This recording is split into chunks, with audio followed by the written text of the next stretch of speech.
Hello साथियों, नमस्कार। आप सभी का स्वागत है विज्ञान विचार के इस चैनल पर। तो आज हम हमारी जो क्लास 10 की सीरीज है, उस सीरीज का अगला चैप्टर लेके आ रहे हैं। उस चैप्टर का नाम है अम्ल, क्षारक एवं लवण। तो चलिए आज इसका फास्ट रिवीजन हम स्टार्ट करते हैं। तो देखो हमारा चैप्टर है अम्ल, क्षारक एवं लवण। तो सबसे पहले हम अम्ल और क्षारक में डिफरेंस देखते हैं कि दोनों में अंतर क्या होता है। जैसे देखिए अम्ल, तो अम्ल जो होते हैं वो स्वाद में क्या होते हैं, खट्टे होते हैं, और क्षारक क्या होते हैं, स्वाद में कड़वे।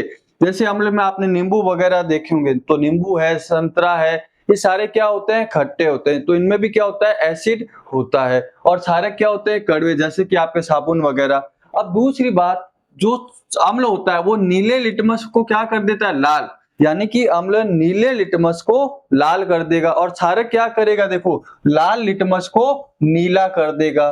फिर अम्ल क्या करता है, अपने जलीय विलयन में H+ आयन देता है। क्या, कौन सा आयन देता है, H+ आयन देता है। और क्षारक कौन सा आयन देता है, OH- आयन देता है, ये याद रखना। फिर हम देखो, जैसे उदाहरण है HCl, तो जैसे जल में तो क्या देगा, H+ और Cl-। जैसे NaOH है तो क्या देगा, Na+ और OH-। अब देखो, जो अम्ल का पीएच मान होता है वो 7 से कम होता है। अगर कोई भी अम्ल है उसका पीएच मान 7 से कम होता है, और क्षारक का पीएच मान 7 से अधिक होता है। अम्ल का क्या होता है, 7 से कम, और क्षारक का क्या होता है, 7 से अधिक। अब देखो, जैसे उदाहरण है अम्ल के, कौन कौन से याद रखना, HCl हाइड्रोक्लोरिक अम्ल, H2SO4 सल्फ्यूरिक अम्ल, नाइट्रिक अम्ल और एसिटिक अम्ल। इसको क्या बोलते हैं, एसिटिक अम्ल। फिर देखिए आपके क्षारक के उदाहरण है NaOH, KOH, है ना, सोडियम हाइड्रोक्साइड, पोटेशियम हाइड्रोक्साइड और कैल्शियम हाइड्रोक्साइड और अमोनियम हाइड्रोक्साइड, ये क्षारक के उदाहरण है। तो आपको इतने से डिफरेंस याद रखना है, जो कि आपके लिए बहुत है। फिर देखो हमारा अगला टॉपिक है सूचक। तो देखो सूचक क्या होता है, जैसे कि मान लो आप कोई भी विलयन है, आपको पता नहीं कि वो अम्लीय है या क्षारीय है, तो जो सूचक है वो क्या करता है, हमें विलयन में बताता है कि वो क्षारीय होगा या अम्लीय होगा। वो किसके माध्यम से, किसकी हेल्प से हम पता कर सकते हैं, वो है सूचक। तो सूचक क्या करता है, देखो सूचक का मतलब क्या हुआ, विलयन में अम्ल या क्षारक की उपस्थिति को दर्शाता है। यानी कि हमें ये बताता है कि विलयन जो है अम्लीय है या क्षारीय है, तो वो कौन बताता है, सूचक। ठीक है। फिर देखिए हमारे जो सूचक है वो 3 प्रकार से होते हैं। सूचक कितनी प्रकार से होते हैं, 3 प्रकार से। पहला है प्राकृतिक सूचक, दूसरा है कृत्रिम सूचक जिसको संश्लेषित सूचक भी बोला जाता है, तीसरा है हमारा गंधीय सूचक। तो सूचक कितने प्रकार से हो गए, 3 प्रकार से। देखो प्राकृतिक सूचक क्या है, जो पौधों से प्राप्त होते हैं उन्हें क्या बोलते हैं, प्राकृतिक सूचक। जैसे हल्दी है और लिटमस, ये दोनों ही किसके उदाहरण है, प्राकृतिक सूचक के उदाहरण हैं।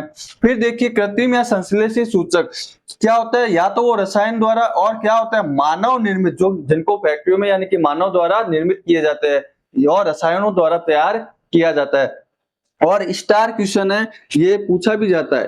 तो उदाहरण कौन से, फिनोल्फथैलिन और मेथिल ऑरेंज। फिनोल्फथैलिन और मेथिल ऑरेंज, याद रखना, फिनोल्फथैलिन और मेथिल ऑरेंज। और पेपर में पूछा भी जाता है, 2 संश्लेषित सूचकों के नाम लिखिए, तो क्या लिखोगे, फिनोल्फथैलिन और मेथिल ऑरेंज। फिर तीसरा आता है गंधीय सूचक। तो गंधीय सूचक क्या होता है, मान लो कोई भी विलयन अम्लीय या क्षारीय है, तो उसमें उसकी गंध क्या हो जाती है, परिवर्तित हो जाती है, तो उसी को हम क्या बोलते हैं, गंधीय सूचक।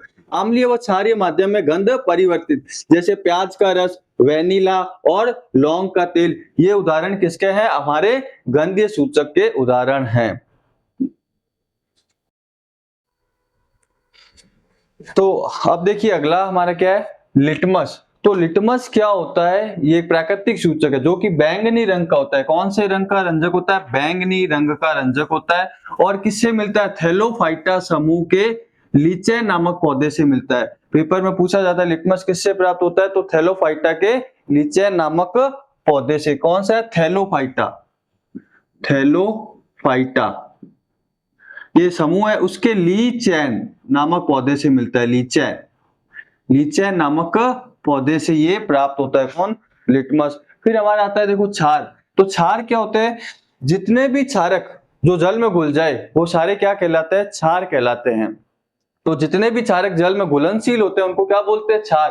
तो वे क्षारक जो जल में घुलनशील हो, सिर्फ देखो उन्हीं को हम क्षार बोलेंगे, उन्हीं क्षारक को क्षार बोलेंगे जो जल में घुल जाएंगे, जो नहीं घुलेंगे उनको क्षार नहीं बोलेंगे। तो परिभाषा क्या होगी, वे क्षारक जो जल में घुलनशील होते हैं क्षारक कहलाते हैं। फिर हमारा अगला टॉपिक है देखो अम्ल व क्षारक के रासायनिक गुणधर्म। तो पहले हम अम्ल से देखते हैं कि अम्ल, देखो अम्ल के साथ धातु की अभिक्रिया करवाते हैं तो हमें क्या मिलता है, अम्ल की धातु के साथ अभिक्रिया होती है तो हमें लवण और हाइड्रोजन गैस प्राप्त होती है। अम्ल प्लस धातु तो क्या देता है, लवण प्लस हाइड्रोजन गैस। तो उदाहरण देखो Zn प्लस HCl तो क्या मिलेगा, ZnCl2, ये क्या है लवण ZnCl2 और साथ में क्या निकलेगी, हाइड्रोजन गैस। अब देखो इसका परीक्षण क्या होता है हाइड्रोजन गैस का, कि जैसे भी आप, इसका एक डायग्राम दे रखा है बुक के अंदर, देखो जैसे ही हाइड्रोजन गैस निकलती है और हम इसको साबुन के पानी के घोल में लेके जाते हैं तो क्या होता है, और जलती हुई मोमबत्ती लेके जाएंगे, कौन सी, जलती हुई, उस जलती हुई मोमबत्ती। तो जैसे ही आप क्या करोगे, इस हाइड्रोजन गैस को साबुन के घोल में जाएगी तो वहां इसके बनेंगे बुलबुले, और उन बुलबुलों के पास आप जलती हुई मोमबत्ती लेके जाते हो तो हमें एक ध्वनि सुनाई देती है, पॉप ध्वनि, यानी कि फट फट की एक आवाज आपको सुनाई देगी। अगर वो ध्वनि सुनाई दे रही तो इसका मतलब वहां कौन सी गैस निकली है, हाइड्रोजन गैस। अब हम अम्ल की अभिक्रिया देखते हैं, अम्ल की अभिक्रिया देखते हैं धातु कार्बोनेट के साथ। तो देखो जब धातु कार्बोनेट और अम्ल अभिक्रिया करते हैं तो हमें क्या देता है, एक तो देता है लवण, साथ में देता है कार्बन डाइऑक्साइड और साथ में क्या देता है, जल। लवण, कार्बन डाइऑक्साइड और जल। जैसे एग्जांपल Na2CO3 है ना, इसकी अभिक्रिया अम्ल से हुई तो हमें क्या मिला, एक तो लवण NaCl, फिर क्या मिली, कार्बन डाइऑक्साइड और H2O गैस। अब इसके परीक्षण में क्या है, देखो यहाँ पे जो CO2 निकलती है इसकी वजह से जो पानी होता है वो कैसा हो जाता है, दूधिया हो जाता है ना, पानी का रंग दूधिया मतलब सफेद सा हो जाता है। फिर देखिए अम्ल की अभिक्रिया देखेंगे हम धातु हाइड्रोजन कार्बोनेट, धातु हाइड्रोजन कार्बोनेट के साथ। तो देखो धातु हाइड्रोजन कार्बोनेट अम्ल के साथ अभिक्रिया देता है तो हमें क्या मिलता है, देखो वही जो यहाँ था वही सेम है, क्या, एक तो लवण मिलेगा, एक कार्बन डाइऑक्साइड मिलेगी और एक जल मिलेगा। तो ये क्या है, देखो सोडियम क्या है, धातु, H हाइड्रोजन और ये क्या है, कार्बोनेट। तो आपके क्या हो गया, धातु हाइड्रोजन कार्बोनेट, इसकी अभिक्रिया अम्ल के साथ मतलब HCl के साथ करवाएंगे तो हमें ये क्या मिल रहा है, देखो ये तो क्या है लवण, साथ में क्या मिल रहा है, जल H2O है ना, और साथ में क्या मिल रही है, CO2 यानी कि कार्बन डाइऑक्साइड। इसमें भी वही सेम है, पानी का रंग कैसा हो जाता है, दूधिया हो जाता है। इसकी समीकरण हम अभी आगे देखेंगे।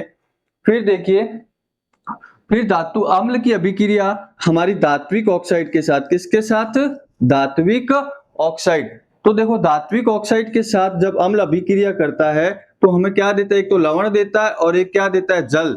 जब भी कभी अम्ल धात्विक ऑक्साइड के साथ अभिक्रिया करेगा तो हमें लवण और जल प्राप्त होगा।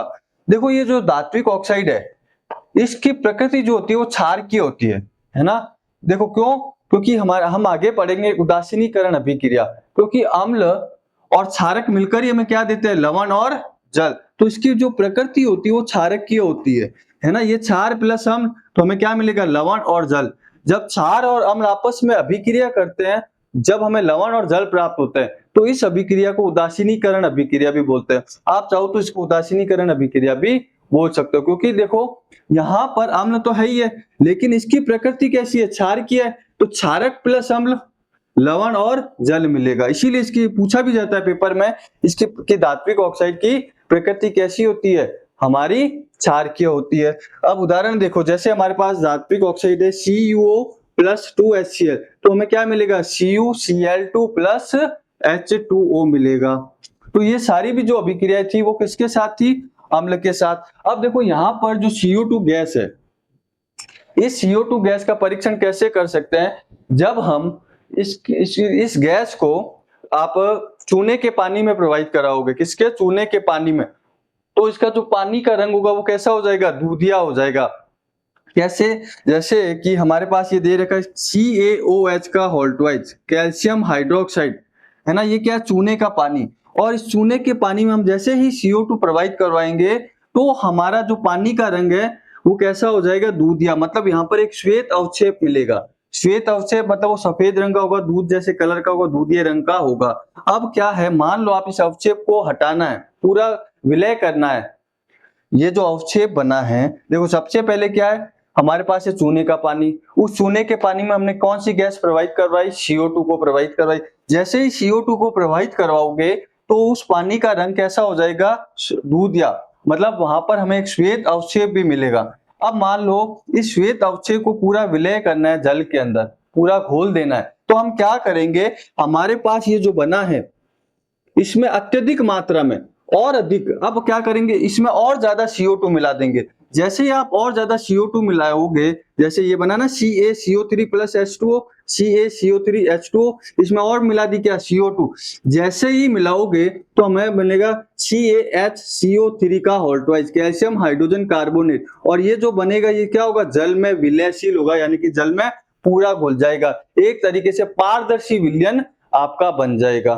ठीक है, तो ये समीकरण आपको याद रखनी है। ठीक है, अब देखिए हमने अभी अम्ल के साथ देखिए, अब क्षार के साथ देखते हैं। देखो क्षार के साथ जब धातु अभिक्रिया करती है तो धातु प्लस क्षारक तो सेम अम्ल वाली है, क्या बनेगा, एक तो लवण और हाइड्रोजन गैस मिलेगी जब धातु और क्षारक आपस में अभिक्रिया करेंगे। जैसे उदाहरण देखिए NOH और क्या ये क्षार है और ये क्या है, Zn क्या धातु, तो हमें क्या मिलेगा, Na2ZnO2, इसको बोलते हैं सोडियम जिंकेट। और याद रखना ये पेपर में सीधे पूछा जाता है, Na2ZnO2 इसको बोलते हैं सोडियम जिंकेट, और साथ में क्या मिलेगी, हाइड्रोजन गैस। अब अगली देखिए क्षार की अधात्विक ऑक्साइड के साथ अभिक्रिया। जब क्षारक अधात्विक ऑक्साइड के साथ अभिक्रिया करता है तो लवण और जल प्रदान करता है, लवण और जल देता है। ठीक है, तो देखिए ये जो यहाँ पर अधात्विक ऑक्साइड है, इसकी जो प्रकृति होती है वो कैसी होती है, अम्लीय प्रकृति होती है। कैसी, अम्लीय, क्योंकि अभी हमने पढ़ा अम्ल और क्षारक मिलकर क्या बनाते हैं, लवण और जल। जैसे हमारे पास ये और क्या, यहाँ पर एक आपको क्षार दे रखा CaOH का ऑल्टवाइज प्लस CO2, ये क्या है, कैल्शियम हाइड्रोक्साइड। और जैसे ही कैल्शियम हाइड्रोक्साइड की अभिक्रिया CO2 से होती है तो आप सभी को पता है क्या बनता है, CaCO3 प्लस H2O, CaCO3 और H2O। ठीक है, कैल्शियम कार्बोनेट। और ये जो कैल्शियम, एक याद रखना, CaCO3 संगमरमर का भी सूत्र होता है, संगमरमर, मार्बल का भी फॉर्मूला होता है। फिर हमारा देखिए अगला टॉपिक है उदासीनीकरण अभिक्रिया। तो देखो उदासीनीकरण अभिक्रिया में क्या होता है, जब अम्ल और क्षारक आपस में अभिक्रिया करके क्या बनाते हैं, लवण और जल, उसी अभिक्रिया को हम क्या बोलते हैं, उदासीनीकरण अभिक्रिया। तो देखिए यहाँ पर क्षारक और अम्ल आपस में अभिक्रिया कर रहे हैं और हमें क्या दे रहे हैं, लवण और जल। ठीक है ना, जैसे उदाहरण देखिए, एग्जाम्पल क्या दे रखा आपको, NaOH यानी कि क्षारक और HCl अम्ल, ये दोनों ही अम्ल और क्षारक आपस में अभिक्रिया करते हैं। और NaCl क्या है, लवण, तो ये क्या है, साथ में जल भी प्राप्त हो रहा है। इस अभिक्रिया को हम बोलते हैं उदासीनीकरण अभिक्रिया, जिसमें क्षारक और अम्ल आपस में मिलकर क्या दे, लवण और जल दे। ऐसी अभिक्रियाओं को हम क्या बोलते हैं, उदासीनीकरण अभिक्रिया। फिर हमारा देखो अगला टॉपिक है पीएच। तो पीएच क्या होता है, देखो एक तरीके से आपका कोई भी विलयन है, उस विलयन में हाइड्रोजन आयन की सांद्रता ज्ञात करने के लिए क्या यूज किया जाता है, पीएच स्केल का। तो पीएच स्केल का उपयोग किसमें करते हैं हम, कोई भी विलयन है, उस विलयन में आपको हाइड्रोजन आयन की सांद्रता ज्ञात करनी है तो हम पीएच स्केल का यूज करते हैं, या पीएच स्केल से अम्लता और क्षारकीयता का पता चलता है। अब जो ये पीएच स्केल है, इस पीएच स्केल में जो पी है, पी का मतलब होता है पुषांश, पूछा भी जाता है पी का मतलब क्या होता है, पुषांश, और जिसका अर्थ होता है शक्ति, जिसका अर्थ क्या होता है, शक्ति। पुषांश का अर्थ क्या है, शक्ति। तो पीएच स्केल में पी का मतलब क्या है, पी का मतलब है पुषांश और पुषांश का मतलब होता है शक्ति। और देखिए आगे ये जो पीएच स्केल है, इस पीएच स्केल का मान कहां से कहां तक होता है, 0 से 14 तक, 0 से 14 तक याद रखना। फिर देखिए अगर मान लो कोई भी विलयन है, उस विलयन का पीएच मान अगर 7 है, पूरा पूरा कितना है 7, अगर विलयन का मान 7 है, उस विलयन के पीएच का मान 7 है तो विलयन कैसा होगा, उदासीन होगा। और अगर 7 से कम है तो विलयन कैसा होगा, अम्लीय। अगर पीएच का मान 7 से कम है तो विलयन अम्लीय, और अगर पीएच का मान 7 से ज्यादा है तो विलयन कैसा होगा, क्षारकीय होगा। अब हमारा देखो पीएच का दैनिक जीवन में क्या महत्व है, तो उनको पढ़ते हैं। सबसे पहले देखो क्या आता है, मिट्टी का पीएच। अब देखो मिट्टी का पीएच मतलब मान लो फसल आपको अच्छी उपज वाली चाहिए, या उपज अच्छी फसलों की उपज के लिए हमें क्या करना चाहिए, आवश्यकता अनुसार उसमें अम्ल या क्षारकीय पदार्थ मिला देते हैं। अगर मान लो अम्ल बढ़ गया है मिट्टी के अंदर, देखो मिट्टी की जांच करवाते हैं, अम्लता बढ़ गई है तो उसमें क्षार मिला देते हैं। अगर क्षार बढ़ गया तो अम्लीय पदार्थ मिला देते हैं, जैसे कि हम जिप्सम वगैरह या लाइम यानी कि चूने का उपयोग करते हैं। इसमें चूने का और जिप्सम का भी उपयोग करते हैं। तो उपज, अच्छी उपज के लिए हम क्या करते हैं कि हम देखते हैं पहले मिट्टी की जांच, फिर क्या उसमें अगर अम्लीय है तो उसके अनुसार मिलाते हैं, और अगर क्षारीय है तो उसके अनुसार पदार्थ मिला दिए जाते हैं। जैसे कि आपके लाइम मतलब कि चूना या जिप्सम को मिला देते हैं। फिर अगला पाचन तंत्र का पीएच। देखो हमारे पेट में यानी कि उदर में, हमारे उदर में कौन सा अम्ल होता है, हाइड्रोक्लोरिक अम्ल, HCl। क्या होता है, हाइड्रोक्लोरिक अम्ल होता है हमारे उदर में, ठीक है। जो ये HCl है वो हमारे पाचन में क्या करता है, सहायता करता है। हमारे पाचन में क्या करता है, सहायता करता है। कौन करता है, ये अम्ल, कौन, HCl। अब देखो क्या होता है, इसका मान लगभग 1 से 3 होता है। अब होता है क्या है, कभी कभी अपच मतलब डाइजेस्ट नहीं हुआ, खाना पचा नहीं, अपच की स्थिति हो गई। अपच की स्थिति में इसका मान बढ़ जाता है, हाइड्रोक्लोरिक अम्ल का मान बढ़ जाता है, और पेट में क्या होता है, उदर में क्या होती है, जलन और दर्द का अनुभव होता है। तो उस जलन और दर्द के अनुभव को दूर करने के लिए हम एक दुर्बल क्षारक का उपयोग करते हैं, उसे बोलते हैं मिल्क ऑफ मैग्नीशिया। तो किसका उपयोग करते हैं, मिल्क ऑफ मैग्नीशिया का उपयोग करते हैं। देखो जैसे ये हमारे सबसे पहले पाचन तंत्र, वापिस 1 मिनट से देख लिए कि जो हाइड्रोक्लोरिक अम्ल होता है हमारे उदर के अंदर, ये क्या करता है, हमारे पाचन में सहायता करता है। अब अगर अपच की स्थिति आ गई, अपच मतलब खाना डाइजेस्ट नहीं हुआ, तो उसमें इसकी मात्रा बढ़ जाती है, तो पेट में जलन या दर्द होने लग जाता है। अब पेट में जब या उदर में जलन और दर्द होता है तो हम क्या करते हैं, मिल्क ऑफ मैग्नीशिया, MgOH का होल्टवाइज यानी कि मिल्क ऑफ मैग्नीशिया का उपयोग करते हैं।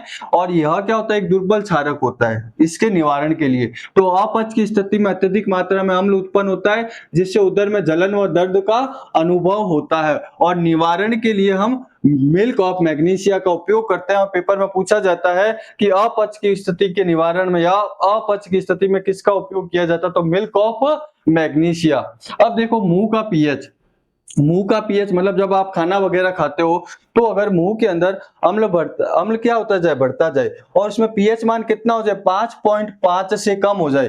5.5 से जैसे ही कम होगा तो आपका दंत क्षय, टूथ डिके स्टार्ट हो जाएगा, दंत क्षय प्रारंभ हो जाएगा, टूथ डिके। अब इसके निवारण के लिए हम क्या करते हैं, क्षारकीय दंत मंजन का उपयोग करते हैं। फिर आता है मधुमक्खी का डंक। मान लो मधुमक्खी जब डंक मारती है तो हमारे वहां उस जगह पर जलन होने लग जाती है, तो हम उस जलन को दूर करने के लिए क्या करते हैं, बेकिंग सोडे का उपयोग करते हैं। किसका उपयोग करते हैं, बेकिंग सोडे का। आप सीधे ही याद रखना, पेपर में सीधे पूछे जाने वाले प्रश्न है।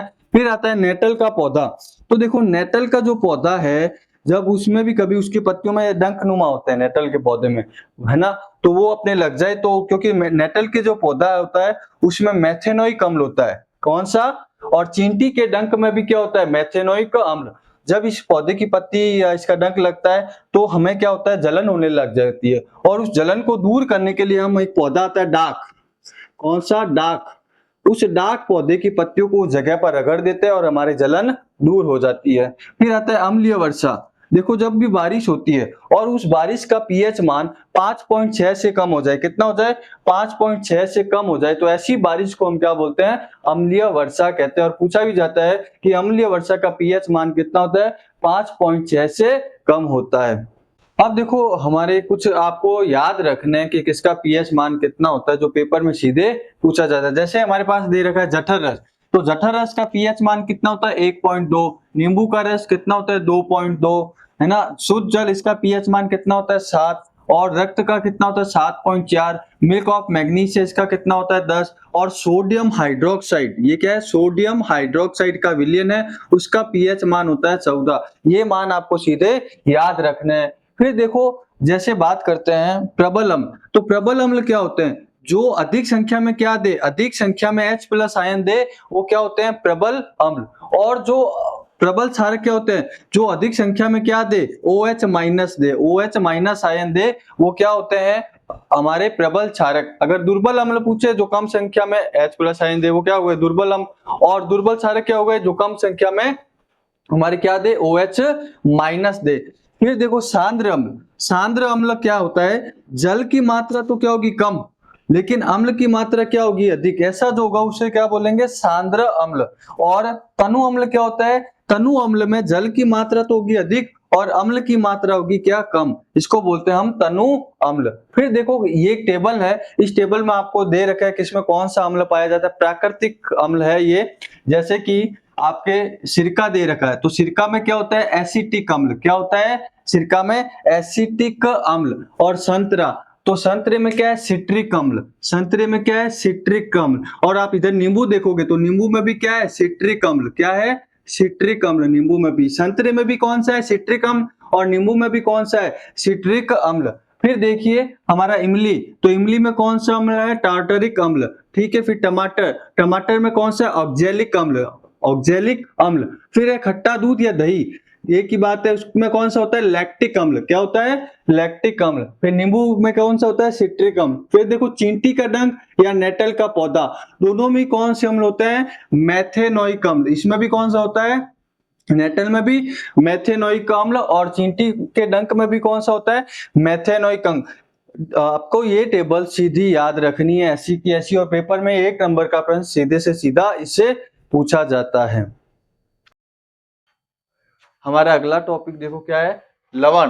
तो देखो लवण कैसे बनता है, जब अम्ल और क्षार, जब अम्ल और क्षार आपस में क्या करेंगे अभिक्रिया करेंगे तो हमें क्या मिलेगा लवण मिलेगा, ठीक है ना। ये पीछे उदासीनीकरण अभिक्रिया में हमने पढ़ रखा है, ठीक है। तो लवण क्या होता है कि अम्ल और क्षार आपस में अभिक्रिया करके हमारा क्या निर्माण करेंगे लवण का निर्माण करेंगे। अब देखो ये जो लवण होता है यानी कि लवण परिवार, इसमें 3 प्रकार से होता है। एक हमारा होता है उदासीन लवण, एक होता है अम्लीय लवण, और एक होता है क्षारीय लवण।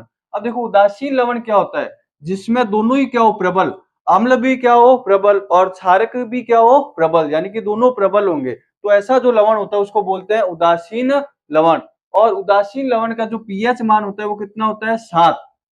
फिर आता है अम्लीय लवण, तो देखो अम्लीय लवण में प्रबल होगा अम्ल और दुर्बल होगा क्षारक। अब इसको याद रखने का तरीका क्या, देखो ये क्या है अम्लीय लवण, तो इसका मतलब इसमें अम्ल क्या होगा प्रबल और क्षारक क्या होगा दुर्बल, ये आप ऐसे याद इसको रख सकते हो। और इसका पीएच मान कितना होता है 7 से कम। फिर अपना अगला आता है क्षारीय लवण, तो इसको याद करने का तरीका क्या है, ये क्षारीय लवण है तो इसका मतलब इसमें प्रबल कौन होगा क्षारक और दुर्बल कौन होगा अम्ल, और इसका पीएच मान क्या होता है 7 से अधिक होता है।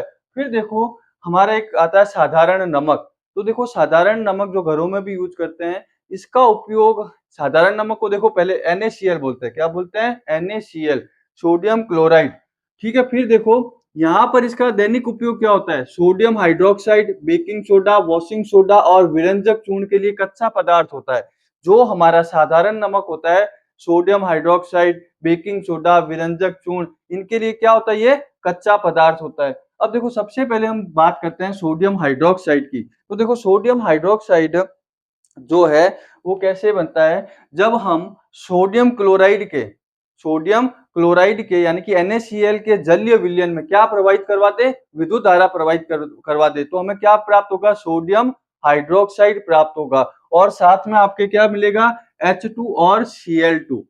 तो सोडियम हाइड्रोक्साइड कैसे बनेगा, ये हमारे पास पूरा जो विलयन है ये क्या है सोडियम क्लोराइड का जलीय विलयन, सोडियम क्लोराइड का जलीय विलयन है। और जब इसमें से क्या प्रवाहित करवा दे विद्युत धारा, क्या प्रवाहित करवा दे विद्युत धारा प्रवाहित करवा दे, तो हमें क्या मिलेगा सोडियम हाइड्रोक्साइड, क्या मिलेगा एक तो सोडियम हाइड्रोक्साइड H2 और Cl2 प्राप्त होगी। अब देखो यहाँ पर एक तो हमें क्या मिल रहा है NaOH जो कि क्या है क्षार, जो कि क्या है क्षार, और एक मिल रहा है क्लोरीन, क्षार का क्षार और क्लोरीन से क्या बना क्लोर, तो इसीलिए इसी प्रक्रिया को क्या बोलते हैं, क्लोर क्षार। एक मिल रहा है क्षार और क्लोरीन का क्लोर, इसीलिए इस प्रक्रिया को क्या बोलते हैं, क्लोर क्षार प्रक्रिया। क्या बोलते हैं, क्लोर क्षार प्रक्रिया बोला जाता है। फिर देखो क्लोर क्षार प्रक्रिया में आपको याद रखने का तरीका क्या है, आपका जो NaCl है, सोडियम क्लोराइड, उसके जलीय विलयन में जब आप विद्युत धारा प्रवाहित करवाओगे तो हमें मिलेगा NaOH, सोडियम हाइड्रोक्साइड। देखो इसको, ये रहा क्लोर क्षार प्रक्रिया। जब सोडियम क्लोराइड का जलीय विलयन है, उसमें हम क्या प्रवाहित करवा रहे हैं, विद्युत धारा प्रवाहित करवा रहे हैं, तो हमें क्या मिल रहा है, सोडियम हाइड्रोक्साइड प्राप्त हो रहा है। देखो हमारी जो क्लोर क्षार प्रक्रिया थी उसमें उत्पाद बने थे कौन कौन से, Cl2, H2NOH। तो इनका उपयोग किसमें होता है, अब वो देखते हैं कि इनका उपयोग किस किस में किया जाता है। तो देखो सबसे पहले जो Cl2 बनी थी, उस Cl2 का उपयोग किसमें करते हैं, एक तो जल की स्वच्छता, स्विमिंग पूल, पीवीसी, रोगाणुनाशक, CFC और कीटनाशक में किया जाता है। फिर जो H2 बनी थी, इसका उपयोग ईंधन, मार्गरीन और खाद के लिए अमोनिया, ठीक है ना, इसमें किया जाता है। फिर जैसे NOH है, तो NOH का उपयोग धातुओं से ग्रीस हटाने, साबुन तथा अपमार्जक में, और साथ में किसमें किया जाता है, कागज बनाने में और कृत्रिम फाइबर बनाने में। अब देखो ये जो हमारी Cl2 गैस है वो कहां पर निकलेगी, एनोड पर, और H2 गैस कहां निकलेगी, कैथोड पर, और कैथोड के पास या कैथोड पर ही बोल सकते हो NOH का विलयन होगा। ये एक डायग्राम है, क्लोर क्षार प्रक्रिया का डायग्राम बुक में दे रखा है, यहाँ पर मैंने मेंशन नहीं किया, बुक से देखना। वहां पर जो एनोड पर निकलेगी वो Cl2 होगी और कैथोड पर H2, और आपके कैथोड के पास या कैथोड पर NOH का विलयन होगा। अब अपना अगला टॉपिक आता है विरंजक चूर्ण।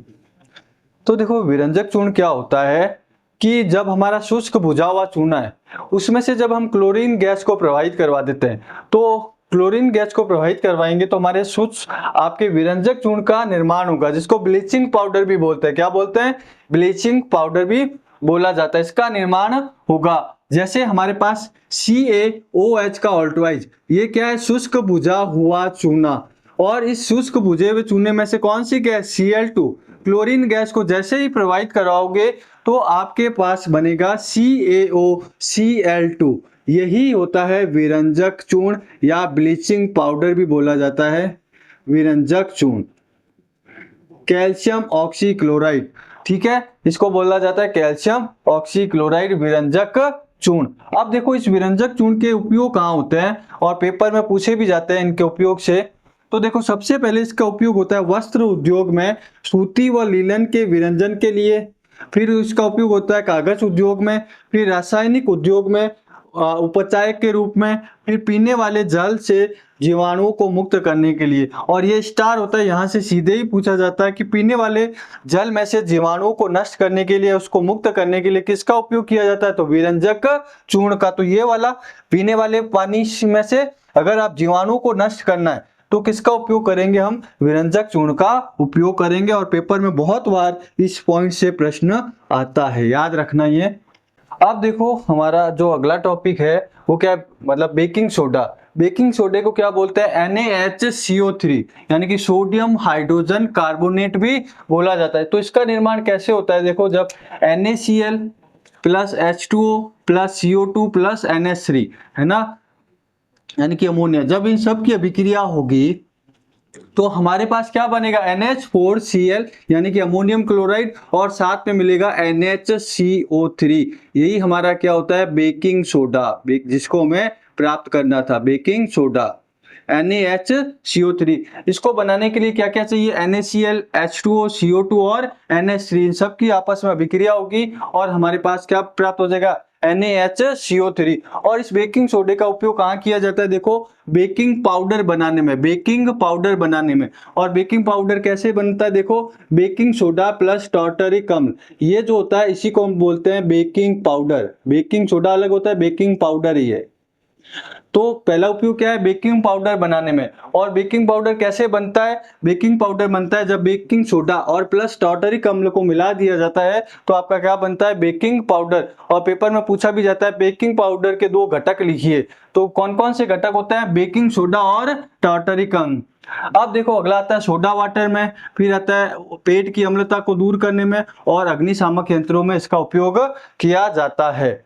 फिर हमारा अगला है धावन सोडा या धोने का सोडा। इसका सूत्र क्या होता है, Na2CO3.10H2। ये होता है धावन सोडे का सूत्र। सूत्र सभी के याद रखने, पेपर में सीधे पूछे जाता है बेकिंग सोडे का सूत्र क्या है, धावन सोडे का सूत्र क्या है, विरंजक चूर्ण का सूत्र क्या है। तो सूत्र सभी के याद होने चाहिए। ये कैसे बनेगा, जब सोडियम कार्बोनेट का हम क्या मिला देते हैं, क्रिस्टलीकरण करते हैं किससे, जल से।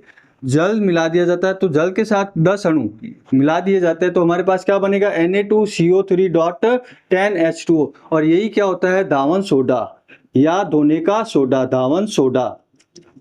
ठीक है, और इसका उपयोग कहाँ किया जाता है, देखो कांच में, साबुन एवं कागज उद्योग में, बोरेक्स जैसे सोडियम यौगिकों के उत्पाद में, घरों में साफ सफाई में भी इसका उपयोग किया जाता है। और जल की स्थायी कठोरता को दूर करने के लिए, ये स्टार पॉइंट है और यहाँ से पूछा भी जाता है, जल की स्थायी कठोरता को दूर करने में किसका उपयोग किया जाता है, यानी कि कठोर जल को क्या किया जाता है, मृदु जल बनाने में इसका उपयोग किया जाता है। किसका उपयोग किया जाता है, हमारे इस यौगिक का उपयोग किया जाता है, तो आपके धावन सोडे का। कठोर जल को मृदु जल बनाने के लिए धावन सोडे का उपयोग किया जाता है। और यहाँ पेपर से इससे बहुत बार पूछे जाने वाला प्रश्न है।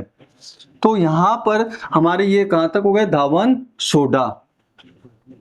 अब देखो हमारे पास अगला क्या है, प्लास्टर ऑफ पेरिस, तो जिसको पीओपी भी बोला जाता है। क्या बोला जाता है, पीओपी। अब देखो ये कैसे प्राप्त होता है, हमारे पास जो जिप्सम होता है, जिप्सम मतलब सी, क्या सूत्र होता है, CaSO4.2H2। जब इसको हम 373 केल्विन पर क्या करते हैं, गरम। जिप्सम को जब 373 केल्विन पर गरम किया जाता है तो हमारे पास क्या प्राप्त होता है, प्लास्टर ऑफ पेरिस, जिसका सूत्र क्या होता है, CaSO4.12H2। तो देखो अभिक्रिया देखते हैं, ये क्या है, CaSO4, ये क्या है, जिप्सम, यह है जिप्सम। अब जब जिप्सम को गर्म करते हैं 373 पर तो हमारे पास देखो CaSO4.12H2 प्लस आपके पास डेड जो है H2O, 1.5 H2O अलग हो जाएगा। अब देखो यहाँ पर कितने जल के कितने 2 अणु, तो यहाँ पर देखो आधा रह गया और डेड क्या हो गया, अलग। 2 थे तो आधा इसी के पास रह गए, बाकी डेड क्या हो गए, आप अलग ऐसे याद रख सकते हो, है ना। 2 में से आधा तो यही रह गया, बाकी डेड क्या हो गए, अलग हो गए। और ये जो बन के आया है इसी को हम क्या बोलते हैं, प्लास्टर ऑफ पेरिस, पीओपी। और इसको क्या बोला जाता है, पूरा अगर हम इसका नाम देखें तो कैल्शियम सल्फेट अर्ध हाइड्रेट, कैल्शियम सल्फेट अर्ध हाइड्रेट भी बोला जाता है, या कैल्शियम सल्फेट हेमीहाइड्रेट भी आप इसको बोल सकते हो। तो देखो कैसे प्राप्त हुआ प्लास्टर ऑफ पेरिस, जब हम जिप्सम को 373 केल्विन पर गर्म करते हैं तो हमारे पास क्या प्राप्त होता है, प्लास्टर ऑफ पेरिस, जिसको बोलते हैं कैल्शियम सल्फेट अर्ध हाइड्रेट। फिर देखो इसका उपयोग कहाँ होता है, आपने देखा होगा जब फ्रैक्चर वगैरह हो जाता है या हड्डी टूट जाती है तो उसको स्थिर रखने के लिए भी इसका उपयोग किया जाता है, टूटी हुई हड्डियों को सही जगह स्थिर रखने में, फिर भवन निर्माण में, सजावट के सामान में भी, और खिलौना बनाने में भी, और सतह को चिकना करने में भी इसका उपयोग किया जाता है, और दंत चिकित्सा में भी इसका उपयोग किया जाता है। ठीक है, फिर अपना अगला टॉपिक है क्रिस्टलन का जल। तो क्रिस्टलन का जल क्या होता है, देखो कोई भी लवण है, उस लवण के अंदर अगर जल के अणुओं की मात्रा निश्चित हो या निश्चित अणुओं के जल हो तो देखो उसी को हम क्या बोलते हैं, क्रिस्टलन का जल। जैसे देखिए हमारे पास उदाहरण है CuSO4, क्या है CuSO4। तो CuSO4 में देखो CuSO4.5H2O, इसको है ना 5H2O। अब क्रिस्टलन का जल क्या होता है, कोई भी लवण है ना, ये लवण है, उस लवण में अगर जल के निश्चित अणु हो, ये देखो ये क्या है, लवण, और इस लवण में ये जल के निश्चित अणु, निश्चित मतलब इसके आगे क्या लगा है, 5, इसका मतलब इसके अंदर जल के कितने अणु है, 5 अणु है ना, उसी को हम क्या बोलते हैं, क्रिस्टलन जल। तो ये जो होता है ना, इसी को हम क्या बोलते हैं, क्रिस्टलन जल। यानी कि जल के अंदर आपके लवण के अंदर जल के क्या हो गए, अणु निश्चित होंगे, उसी को हम बोलेंगे क्रिस्टलन का जल। जैसे CuSO4 H2O। अब देखो जब आप CuSO4.5H2O ये होता है नीले रंग का, कैसे रंग का? नीले रंग का। जैसे हम इसको गर्म करेंगे तो गर्म करने पर ये जो जल है वो क्या हो जाएगा? अलग हो जाएगा, जल के अणु अलग हो गए। पीछे ये जो सिर्फ ये बचेगा ना, ये कैसे रंग का हो जाएगा? सफेद रंग का हो जाएगा। नीले से कैसा हो गया? सफेद। जैसे ही हम इसको गर्म करेंगे CuSO4.5H2O को जैसे ही गर्म करेंगे तो ये गर्म करने पे इसके जो अणु है जल के वो अलग हो जाएंगे और इसका नीले कलर से ये कैसे कलर का हो जाएगा? सफेद रंग का हो जाएगा। पेपर में पूछा जाता है कि निम्नलिखित में क्रिस्टलन जल के कितने अणु हैं? तो आप अपने दिमाग में ही रखना, कोई भी लवण है उस लवण के अंदर अगर जल के निश्चित अणु हैं तो उसी को हम क्या बोलते हैं? क्रिस्टलन का जल। जैसे उदाहरण से देखो, हमारे पास दे रखा CaSO4। अगर आपसे पूछ ले पीओपी में या प्लास्टर ऑफ पेरिस में क्रिस्टलन जल के कितने अणु हैं, तो आप देखो ये क्या जल है? H2O। इसके आगे कितना लगा हुआ है? हाफ। तो क्रिस्टलन जल के कितने अणु हैं? 1/2। फिर अपने पास Na2CO3, तो H2 के आगे कितने हैं? 10। तो इसके अंदर क्रिस्टलन जल के अणु कितने हैं? 10। इसके अंदर कितने हो गए? 5। तो ऐसे कैसे भी पूछ सकता है। ठीक है, तो आज का वीडियो हमारा यहीं पर होता है। तो चैनल को ज्यादा से ज्यादा लाइक, शेयर एंड सब्सक्राइब कीजिए। धन्यवाद।